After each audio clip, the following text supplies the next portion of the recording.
Hi, and thanks for logging on to the daily DVAR HALACHA. And here's a brand new halacha for you, and it's for Thursday, the 12th day of July, which is the 29th day of Tamuz. Now that means, since it's the 29th of Tamuz, it's the last day of Tamuz, and on Thursday night and Friday, we're going to be having the Rosh Chodesh of the month of Av. And that means this is the time that starting with Thursday night and Friday, that's when our happiness decreases, and we try to postpone off any lawsuits or big court cases or anything like that if possible. It's not an auspicious time for the Jews. Also, going into effect with the beginning of the 9 days on Rosh Chodesh is the fact that we don't put on any fresh laundered clothing.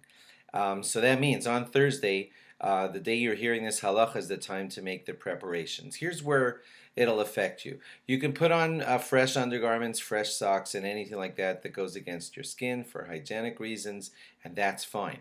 But your outer garments, like a shirt, slacks, jacket, or anything like that, if they're freshly laundered, you're not supposed to be putting them on because you're like a mourner. You are a mourner in these times of the 9 days as they begin on Thursday night, and therefore an appropriate thing to do on Thursday is to take things like your shirts mostly, because I don't know if every single pair of slacks you put on every day is freshly laundered. If they are, then you have to do the same thing with them, and that is put on your shirt for a few minutes, put on those freshly laundered slacks for a few minutes, wear them for a few minutes, and then put them aside, and do that again with the next piece of clothing, and do that for all the clothing that you're going to need to wear during the 9 days, so that you won't be putting on freshly laundered outer garments.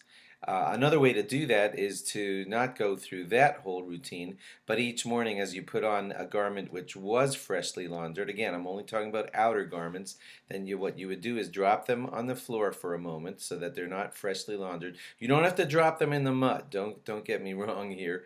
You just drop them on the floor so they pick up a little bit of dust, and now they don't have that crisp, fresh feeling of freshly laundered, but they don't have to look dirty.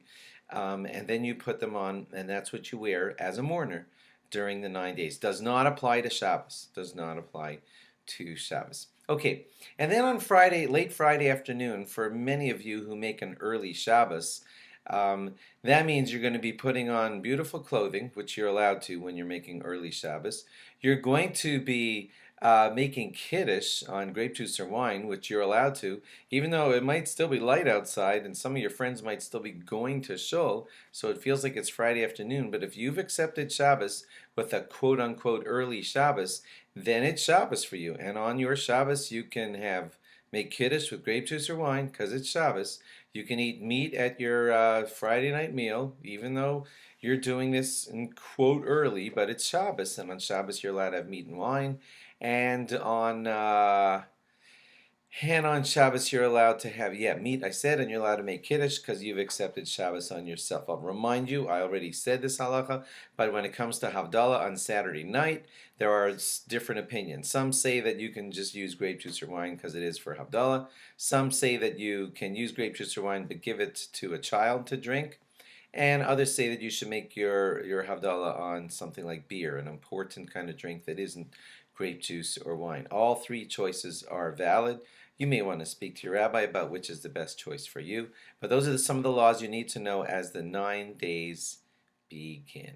Thanks for logging on, and log on again on Friday. We'll give you some more laws about the 9 days and Tisha B'Av as it's drawing nearer and nearer. Thanks for logging on, and log on again on Friday. Bye-bye.